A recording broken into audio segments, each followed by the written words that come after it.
વિદ્યાર્થી મિત્રો, કેમ છો? મજામાં?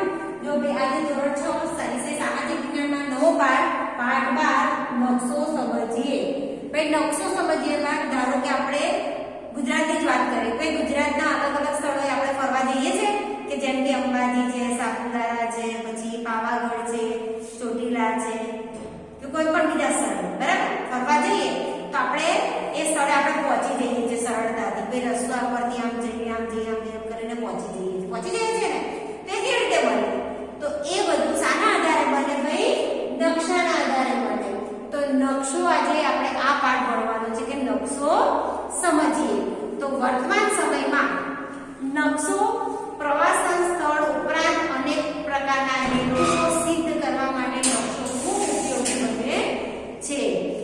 આજે તો વિજ્ઞાન અને ટેકનોલોજીના યુગમાં જીપીએસ એટલે કે ગ્લોબલ પોઝિશન સિસ્ટમની મદદથી તમે વિશ્વના કોઈ પણ સ્થળે સ્વયં પહોંચી શકો છો. આપણે આ પ્રકરણમાં નકશા વિશેની સમજ લેવાની છે. નકશો એટલે શું? તો નકશો મૂળ શબ્દ અંગ્રેજી ભાષાનો પર્યાય મેપ છે. એનો મૂળ શબ્દ મેપ્પા મુંડી પરથી મેપ બન્યો છે. એનો અર્થ એ થાય છે કે હાથમાં રાખી શકાય તેવો કાપડનો ટુકડો. મેપનો અર્થ શું થાય? હાથમાં રાખી શકાય તેવો કાપડનો ટુકડો. સામાન્ય અર્થમાં પૃથ્વીની સપાટી અથવા કોઈ એક ભાગના સપાટ કાગળ પર આલેખનનો નકશો કહેવાય છે. કે સપાટ કાગળ પર પૃથ્વીનો કોઈ પણ એક ભાગ દોરે કે દર્શાવીએ એને નકશો કહે છે. બરાબર. મોટા વિસ્તાર ધરાવતા પ્રદેશની ઘણી બધી વિગતો શામાં સમાવેશ થાય છે? નકશામાં સમાવેશ થાય છે. જો ભાઈ નકશાપોથીના નકશા તો નકશાપોથીના નકશામાં બહુવિધ વિગતો દર્શાવવામાં નકશાના સમૂહને નકશાપોથી કહેવાય છે. બહુ બધી નકશાની વિગતો દર્શાવવામાં આવે એના સમૂહને નકશાપોથી કહે છે. એમાં રાજકીય, વહીવટી, સાંસ્કૃતિક અને પ્રાકૃતિક નકશાનો સમાવેશ થાય છે. જો ભાઈ પ્રાકૃતિક નકશામાં પર્વતો, ઉચ્ચ પ્રદેશ, નદી, સરોવર, મેદાન વગેરેનો સમાવેશ થાય છે. જ્યારે સાંસ્કૃતિકમાં પરિવહન, ઉદ્યોગો, ખેતી, સિંચાઈ વગેરે દર્શાવવામાં આવે છે. હવે નકશાના કેટલા પ્રકાર છે? તો તમને ખબર છે કે ભાઈ નકશાના બે પ્રકાર છે. કેટલા પ્રકાર છે ભાઈ? બે પ્રકાર.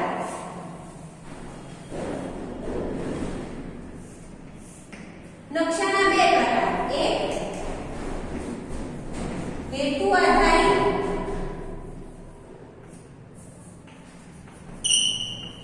અને બીજું માપ આધારિત. જો ભાઈ હેતુ આધારિત અને બીજું કે માપ આધારિત. હેતુ આધારિતના બી બે પ્રકાર પડે છે. પ્રાકૃતિક અને બીજું છે સાંસ્કૃતિક. અને માપ આધારિતમાં નાના માપનો નકશો અને બીજો મોટા માપનો નકશો. જો નકશાના બે પ્રકાર પડે છે. એક હેતુ આધારિત અને એક માપ આધારિત. માપ આધારિતના બે ભાગ પડે છે. પ્રાકૃતિક અને સાંસ્કૃતિક. બે ભાગ પડે છે. પ્રાકૃતિક અને સાંસ્કૃતિક. એવી રીતે માપ આધારિતના પણ બે ભાગ પડે છે. નાના માપનો નકશો, મોટા માપનો નકશો. બરાબર. હવે પ્રાકૃતિક નકશામાં પણ ત્રણ ભાગ કે જો એક ભૂપૃષ્ઠ, બીજું આબોહવા કે હવામાન અને ત્રીજું છે ખગોળીય.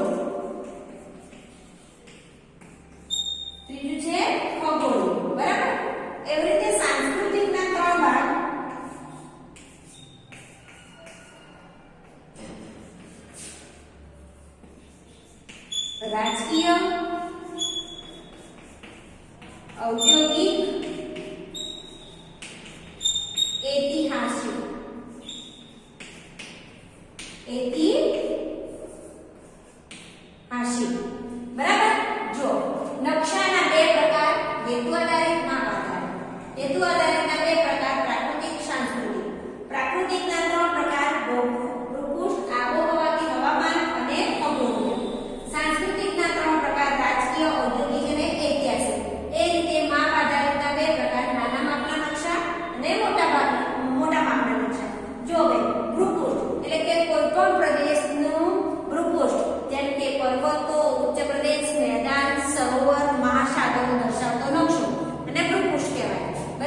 જ્યારે પ્રાકૃતિકમાં 3 બાબતો આબોહવા, ભૂપૃષ્ઠ અને ખગોળીય, જ્યારે સાંસ્કૃતિક બાબતમાં 3 બાબતનો સમાવેશ રાજકીય, ઔદ્યોગિક અને ઐતિહાસિક બાબતોનો સમાવેશ થાય છે.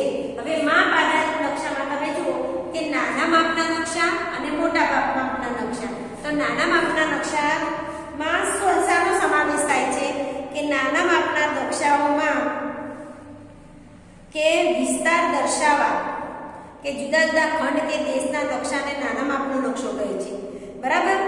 જેમ કે અને મોટા માપના નકશામાં 1 સેન્ટીમીટર એટલે 50 કિલોમીટરનું ઓછું માપ દર્શાવતા મોટા માપના નકશા હોય છે, બરાબર. તો જુઓ, નાના માપના નકશાના કેટલા પ્રકાર પડે છે? 4 પ્રકાર.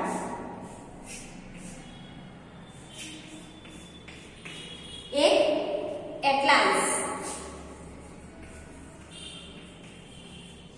બીજું કેડેસ્ટ્રોલ, ત્રીજું સ્થળ વર્ણન અને ચોથું છે ભીત નકશા. ચોથું છે ભીત નકશા, બરાબર. તો આ 4 બાબતનો સમાવેશ થાય છે. એટલાસ, કેડેસ્ટ્રોલ, સ્થળ વર્ણન અને ભીત નકશા, આ 4 વસ્તુઓનો સમાવેશ થાય છે નાના માપના નકશામાં. હવે તમે જુઓ કે તમારે નીચેના કોષ્ટકમાં દર્શાવેલું છે જો નકશાનું નામ અને નકશાની વિગતો. તો નકશાનું નામ દર્શાવે છે. નકશા ધારો કે ભૂપૃષ્ઠનો નકશાનું નામ છે ભૂપૃષ્ઠનો નકશો. તેમાં કઈ કઈ વિગતોનો સમાવેશ થાય? તો તમે ઈઝી લખી શકો કે પર્વતો, નદીઓ, મહાસાગર, બરાબર, ઉચ્ચ પ્રદેશ વગેરે. પછી સાંસ્કૃતિક નકશાનું ધારો કે નામ લખો. તો એમાં શાનો સમાવેશ થાય છે? ભાઈ સાંસ્કૃતિક નકશામાં સાંસ્કૃતિક નકશામાં માનવ સર્જિત વિગતોનો સમાવેશ થાય છે. કઈ? માનવ સર્જિત વિગતોનું આલેખન એ શામાં થાય છે? સાંસ્કૃતિક નકશામાં થાય છે, બરાબર. એ જ આધારે તમે એમ લખી શકો કે રાજકીય નકશો. તો રાજકીય નકશાનું નામ શું છે? દેશ, ખંડ કે સ્થાનિક વહીવટતંત્ર કે સરહદોની માહિતી, બરાબર. આ રીતે તમે નકશો બનાવી શકો. હવે તમે જુઓ કે નીચે આપેલા નકશાનું અવલોકન કરી તેના પ્રકારની નોંધ કરો. તો જુઓ, તમારે ગુજરાતનો નકશો આપેલો છે, બરાબર. એમાં અલગ અલગ જિલ્લાઓ બતાવેલા છે. જો તમે બતાવેલા છે એમાં કચ્છ, દેવભૂમિ દ્વારકા, જામનગરની વચ્ચે કચ્છનો અખાત દર્શાવેલો છે. જુઓ તો તમારી ચોપડીમાં દર્શાવેલો છે કે નથી દર્શાવેલો? હા. એ રીતે અરબ સાગર આવેલું છે, ખંભાતનો અખાત દર્શાવેલો છે. પછી તમે બાજુમાં જુઓ તો પાકિસ્તાન દેશ છે, વ્હાઈટ કલરનો દર્શાવેલો છે. હા. તો આ બધી વિગતો ઉપરથી આપણને ખબર પડે કે કયો જિલ્લો ક્યાં આવ્યો અને ગુજરાતની બોર્ડર ઉપર કે સરહદે કયો દેશ, કયું રાજ્ય આવેલું છે. એ રીતે તમે જુઓ કેન્દ્ર શાસિત પ્રદેશો. નીચે આપેલું છે કેન્દ્ર શાસિત પ્રદેશો.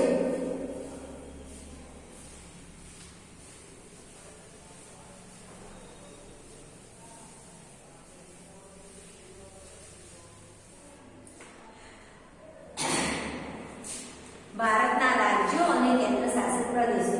એમાં તમને આવી રીતે લીટી દોરી છે. આંતરરાષ્ટ્રીય સીમા રેખા દર્શાવી છે. પછી સીધું દોરેલું છે તો રાજ્યની સીમા. જ્યારે ગોળ કાળું દર્શાવ્યું છે ત્યાં દેશની રાજધાની છે અને ખાલી રાઉન્ડ કર્યું છે રેડ કલરનું ત્યાં રાજ્યનું પાર્ટ છે. તો તમે જુઓ કે ભારતની સરહદ દેખાય છે, આ બધું દર્શાવેલું છે. સરહદ એ આંતરરાષ્ટ્રીય સીમા દર્શાવે છે. જ્યારે આ અંદર રાજ્યમાં લીટીઓ દોરી છે ને નાની એ સરહદ દર્શાવે છે. મીન્સ કે રાજ્યની સીમા રેખા છે. હવે તમે જો કે દિલ્હી, પાટનગર છે, કાળુયા, આ બધામાં એક જ આપેલું છે એટલે રાજ્યની દેશની રાજધાની છે. જ્યારે રાજ્યની રાજધાનીમાં તમે જો કે ભાઈ ગુજરાતની રાજધાની ગાંધીનગર છે, પાટનગર, બરાબર. પછી મધ્યપ્રદેશનું ભોપાલ છે ને. તો આ રીતે તમે નકશો પણ જોઈ શકો છો. નકશો તમે આ રીતે તમે જોઈ શકો. ચલો હવે પાછળ જુઓ. પાછળના નકશાનું નામ શું છે? કોણ કહેશે મને? તો ઉપર લખેલું છે કે પાછળના નકશાનું નામ ભૂપૃષ્ઠનો નકશો છે. પાછળના નકશાનું નામ શું છે? ભૂપૃષ્ઠનો નકશો છે.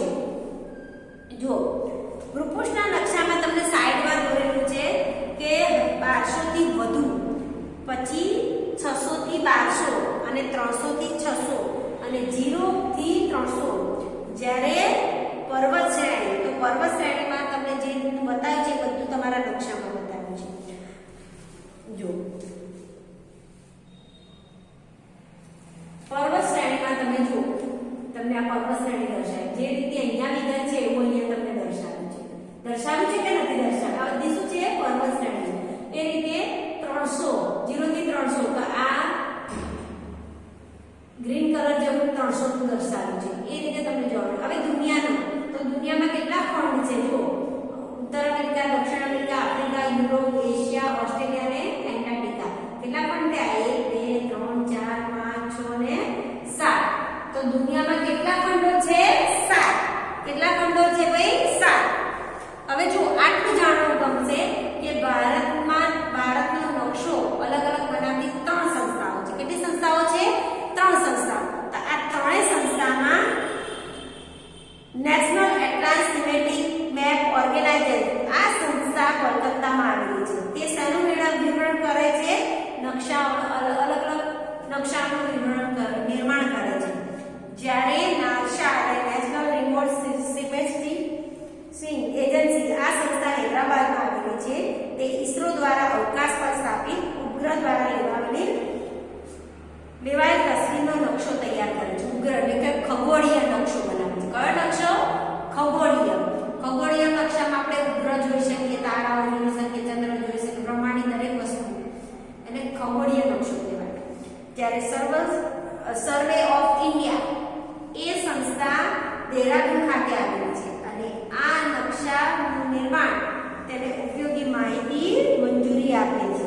અને આપણા જે પુસ્તકોમાં નકશો આપેલા છે ને, આ બધા નકશા તમારા બાજુમાં બધા, એ બધા નકશાનું નિર્માણ એ આ સંસ્થા દ્વારા થાય છે. હવે આપણે જોઈએ કે નકશાના અંગો કયા કયા છે.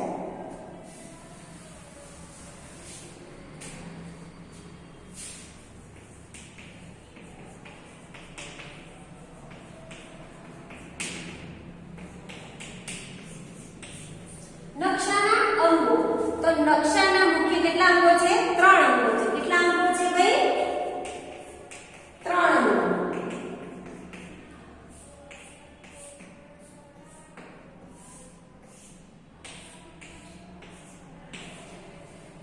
અંગોમાં દિશા, પ્રમાણમાપ અને રૂઢ સંજ્ઞા. પહેલું છે દિશા, બીજું છે પ્રમાણમાપ અને ત્રીજું છે રૂઢ સંજ્ઞા. બરાબર? નકશાના કેટલા અંગો છે? 3. પહેલું છે દિશા દર્શાવે છે, બીજું છે પ્રમાણમાપ અને ત્રીજું છે રૂઢ સંજ્ઞા. એમાં આપણે જોઈએ કે દિશા, ડાયરેક્શન. દિશા એટલે શું થાય? ડાયરેક્શન.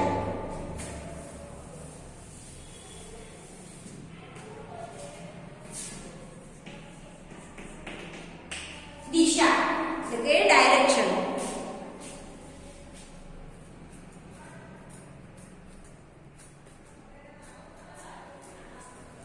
દિશા એટલે ડાયરેક્શન. જો સામાન્ય રીતે તમે નકશાનું અવલોકન કરો ત્યારે તમને એક ચિહ્ન જોવા મળે છે. આવું ચિહ્ન જોવા મળે છે. અને નીચે લખ્યું છે M, અહીંયા લખ્યું છે S. બરાબર? એ આવું લખ્યું છે. બરાબર? તો આ તમે ચિહ્ન જુઓ છો. આ તીરનું નિશાન ઉત્તરનો સંકેત કરે છે. આ તીરનું નિશાન શું કરે છે? ઉત્તર, ઉપર તરફ તીર જાય છે ને, તો શાનો સંકેત કરે છે? ઉત્તરનો સંકેત કરે છે. જ્યારે તમે ઉત્તર દિશાનું જ્ઞાન હોય તો બીજી અન્ય દિશાઓ પણ નક્કી કરી શકો છો. ઉપરની દિશા, ધારો કે આ ઉત્તરની દિશા ઉપરનું દર્શાવે છે, તો આ ઉત્તર દિશા નક્કી કરે છે. એટલે આપણને ખબર છે કે ઉત્તર તો નીચે કઈ આવે? દક્ષિણ. દક્ષિણ આવે ને, ઉત્તર તો દક્ષિણ. હવે તમે જો બીજી દિશાઓ નક્કી કરી શકો છો. તમે ઉગતા સૂર્ય સામે મુખ રાખીને ઊભા રહો તો તમારો ડાબો હાથ ઉત્તર બાજુ અને જમણો હાથ દક્ષિણ બાજુ આવશે. સૂર્યની બાજુમાં મુખ કરીને ઊભા રહીએ, આમ મોઢું, ધારો કે તમે માનો કે મારી સામે તમે બેઠા છો, સૂર્ય છે, તો આ મારો ડાબો હાથ ઉપર અને આ દક્ષિણ. ખબર પડી? એવી રીતે તમે ઉગતા સૂર્ય સામે ઉભા રહો તે તમારી પૂર્વ દિશા. કે ધારો કે આ બાજુ સૂર્ય ઉગે છે, એ આપણી કઈ દિશા આવે? પૂર્વ. તો પૂર્વની સામેવાળી કઈ દિશા? પશ્ચિમ. કઈ દિશા આવે? પશ્ચિમ. ચાર દિશાઓ મળી: ઉત્તર, દક્ષિણ, પૂર્વ, પશ્ચિમ. તો સૂર્ય પરથી આપણને ખબર પડે કે દિશાઓ, બરાબર? તો આપણે પીઠ બાજુની દિશા કઈ આવે? પશ્ચિમ. બરાબર? હવે ઉત્તર અને પશ્ચિમનું આ તીર વચ્ચે જાય તો આ કઈ કહેવાય?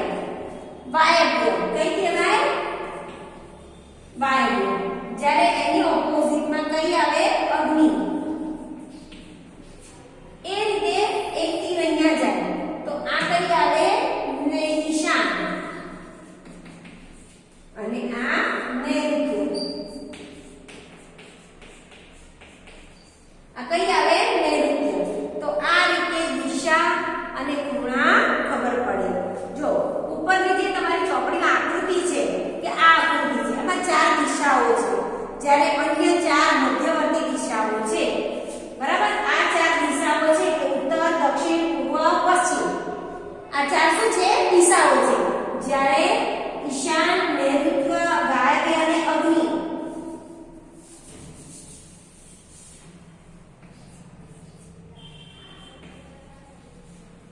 બરાબર? આ શું છે? એ અન્ય બીજા ચાર મધ્યવર્તી દિશાઓ છે. ઉત્તર પૂર્વ ને ઈશાન, દક્ષિણ પૂર્વ ને અગ્નિ, ઉત્તર પૂર્વ ને ઈશાન. બરાબર? જ્યારે દક્ષિણ પૂર્વ ને અગ્નિ, આ પૂર્વ દિશા છે એટલે ઉત્તર પૂર્વ ને ઈશાન, જ્યારે દક્ષિણ પૂર્વ ને શું કહેવાય? અગ્નિ. એ રીતે પશ્ચિમ, દક્ષિણ ને નૈઋત્ય અને ઉત્તર પશ્ચિમ ને વાયવ્ય કહીએ છીએ. ઉત્તર પશ્ચિમ ને વાયવ્ય, એ રીતે દક્ષિણ પશ્ચિમ ને નૈઋત્ય કહેવામાં આવે છે. આ બે દિશાઓ પરથી ખબર પડે કે આ પૂર્વ પશ્ચિમ. ઉત્તર પૂર્વ ને ઈશાન, દક્ષિણ પૂર્વ ને અગ્નિ. એ રીતે દક્ષિણ પશ્ચિમ ને નૈઋત્ય અને ઉત્તર પશ્ચિમ ને વાયવ્ય કહેવામાં આવે છે. એટલે ચાર અન્ય દિશાઓ આપણે નકશામાંથી શોધી શકાય છે. એટલે દિશાઓ અને મધ્યવર્તી દિશાઓની મદદથી નકશાનું કોઈ પણ સ્થળે શોધી શકાય છે. બરાબર? કે ભાઈ આ સ્થળ પશ્ચિમમાં આવ્યું કે પૂર્વમાં આવ્યું? પૂર્વમાં પણ કઈ જગ્યાએ? ઉત્તર ઈશાનમાં આવ્યું કે દક્ષિણ અગ્નિમાં આવ્યું? અથવા દક્ષિણ પશ્ચિમ નૈઋત્યમાં આવ્યું કે ઉત્તર પશ્ચિમ વાયવ્યમાં આવ્યું? ખબર પડી? આ ઉપરથી આપણને દિશાઓ ખબર પડી જાય છે અને નકશો શોધી શકીએ છીએ. જો ભાઈ તમારી એક આકૃતિ દર્શાવી છે કે આકૃતિના આધારે નીચેના પ્રશ્નો લખો, તો તમને એક ચિત્ર દર્શાવવાનું છે કે ચિત્રમાં એવું લખ્યું છે કે આકૃતિના આધારે નીચેના પ્રશ્નો લખો. એમાં મંદિરની દિશા, પોસ્ટ ઓફિસના કુવાની દિશા, તળાવના પાણીની ટાંકીની દિશા, ખેતરની પોસ્ટ ઓફિસની દિશા. તો તમને આ સ્થળ દર્શાવ્યું છે, તો તમને જે મેં આ દિશાઓ દર્શાવી ને એના આધારે તમારે આ લખવાનું છે. ખબર પડી? એના આધારે તમારે આ અહીંયા વિગતો ભરવાની છે. આ તમારું હોમવર્ક છે. આ શું છે? તમારું હોમવર્ક. તો એના આધારે તમે આ લખીને પૂરું કરજો. બરાબર? હવે જો આટલું જાણવામાં એવું લખ્યું છે કે હોકા યંત્ર. હોકા યંત્ર શું છે એ તમારે જોવાનું છે. તો જુઓ, હોકા યંત્રમાં એવું છે કે ચુંબકના ગુણધર્મને આધારે વિકસાવવામાં આવેલા સાધનને શું કહેવામાં આવે છે? હોકા યંત્ર. ચુંબકના ગુણધર્મને આધારે વિકસાવવામાં આવેલા સાધનને હોકા યંત્ર કહે છે.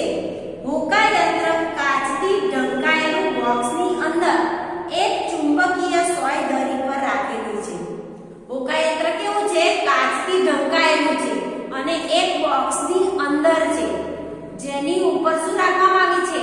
એક સોય રાખવામાં આવેલી છે, જે મુક્ત રીતે ફરી શકે છે. એનો કોઈ બંધન નહીં કે આમ નામ રહે એવું નહીં, એ ફરી શકે છે મુક્ત રીતે. બરાબર? સોય ઉપર N અને S શું દર્શાવવામાં આવ્યું છે? N અને S. હોકા યંત્રનો ઉપયોગ વાહન, સ્ટીમર, સબમરીન, વિમાન વગેરે દિશા નિર્ધારિત થાય છે. આ બધાને દિશાઓ નિર્ધારિત કરે છે કે NS દર્શાવવામાં આવ્યું છે એના દ્વારા ખબર પડે છે. જો N એટલે નોર્થ ઉત્તર, S એટલે સાઉથ દક્ષિણ. ખબર પડી? ચલો વિચારો, હોકાયંત્રની સોય હંમેશા ઉત્તર દક્ષિણ દિશા તરફ શા માટે વળે છે? કારણ કે એના આધારે ખબર પડે છે કે ઉત્તર દક્ષિણ દિશા તરફ હોય છે. ખબર પડી? હવે જુઓ, આપણે આગળના વિડિયોમાં પ્રમાણમાં અને રૂઢ સંજ્ઞાઓ વિશે જોઈશું. ત્યાં સુધી તમે આ જે મેં તમને લેસન આપ્યું છે એ કરજો અને પ્લસ તમારે આગળનો પાઠ વાંચવાનો છે. તેમાં પ્રમાણમાપ શું દર્શાવે છે અને રૂઢ સંજ્ઞા શું દર્શાવે છે આપણે જોઈશું. બરાબર?